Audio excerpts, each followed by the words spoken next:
এক লোক নিজের বৃদ্ধা মাকে ঝুড়ির উপর বসিয়ে গভীর এক জঙ্গলের মধ্যে যাচ্ছিলেন। হাঁটছে আর হাঁটছে। অনেকটা দূর যাওয়ার পর তার ছোট্ট সন্তান তাকে জিজ্ঞেস করলো, বাবা, দাদিকে ঝুড়িতে করে কোথায় নিয়ে যাচ্ছ? বাবা বলল, তোমার দাদিকে জঙ্গলের মধ্যে রেখে আসবো। ছেলে অবাক হয়ে বলল, বাবা, দাদিকে কেন জঙ্গলের মধ্যে রেখে আসবে?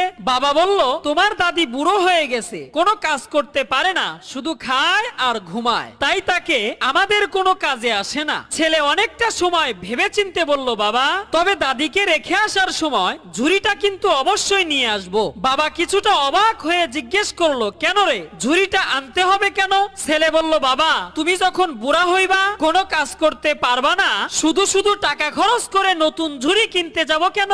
এই ঝুড়িতে করেই তোমাকে জঙ্গলের মধ্যে রেখে যাব। ছেলের কথায় বাবার বুকের ভেতরটা চমকে উঠলো এবং মনে মনে ভাবতে লাগলো, আমি যখন ছোট ছিলাম এই বাবা মাই